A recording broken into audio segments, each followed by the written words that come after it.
I welcome these hearings because it is finally a forum where I can apologize to the loved ones of the victims of 9/11. To them who are here in the room, to those who are watching on television, your government failed you. Those entrusted with protecting you failed you. And I failed you. We tried hard, but that doesn't matter because we failed. And for that failure, I would ask, once all the facts are out, for your understanding and for your forgiveness. Richard Clarke, the former counterterrorism chief under President George W. Bush, delivered this remark to a congressional commission investigating the intelligence shortcomings that led to 9/11. The statement resonated with many because of its sincerity both in the recognition of failure and in the pursuit of forgiveness. It didn't blame, nor did it deflect. It wasn't disrespectful or disingenuous. It was apologetic, and maybe even more importantly, it was accountable. People who work in government do act like leaders, but often our expectations or biases blind us to the ability to appreciate the moments when they happen. Unfortunately, there are rare times when the public behaves so badly that for the Commission to not adopt a stern response would feel almost inhuman, even if it is what's required.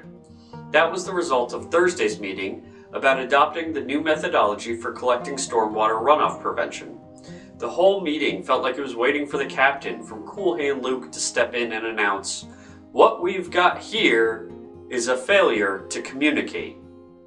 The board convened a special meeting to vote on changing a portion of the ad valorem property tax for stormwater runoff prevention to a municipal services benefit unit, or MSBU fee, calculated based on the amount of impervious surface on a property. While the greatest increase is going to hit commercial properties with large parking lots, most residents will see their line item jump from a couple of dollars to roughly $58 annually. This allows the Commission to collect over $4 million annually, whereas previously the county only collected about a quarter of that and subsidized the rest with other parts of the budget. Stick a thumbtack in that moment right there. That's where the communication could have been better in two parts. The first part is the mission of conservation. As we are about to enter Save Our Waters Week, along with the still to be fully understood nightmare that Homosassa residents are facing with inadequate runoff measures protecting the Halls River, this vote should not have been a controversial one if explained properly. The commissioners did manage to get in a few lines about how if you drive on roads, shop in stores, or eat in restaurants, then stormwater runoff affects you even if your property personally isn't near water. This county takes pride in its efforts to protect our natural resources.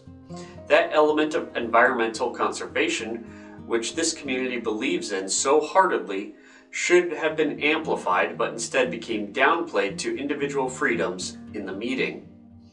The second part, where the communication could have been better, is with the financial side.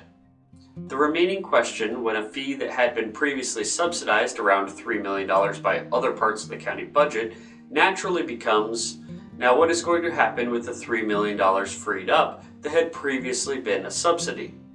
That part remained unclear, though it sounded like it had been distributed within the budget to meet a final goal which modestly reduced the overall millage rate. Clarifying these two messages may have helped, but the public set a tone of that started with the meeting from the very first speaker. Runner-up candidate in the 2020 property appraiser primary election, Tim Reynard, approached the podium before all others, using his 2 minutes to launch into a tirade of baseless claims made against the person who beat him in that election. The accusatory tone only escalated from there. County Administrator Randy Oliver was jeered for looking asleep and doing nothing. The commissioners were all told they would be reminded of this next election. The commissioners' responses varied. The matter-of-fact tone brilliantly illustrated in Clarke's comments to the 9/11 Commission, however, never fully shined through, although reminding ourselves that elected officials are human helps explain how high the standard is to clear. We can do better. The public can be more respectful. The Commission can try to communicate more effectively. we can prevent this from happening again.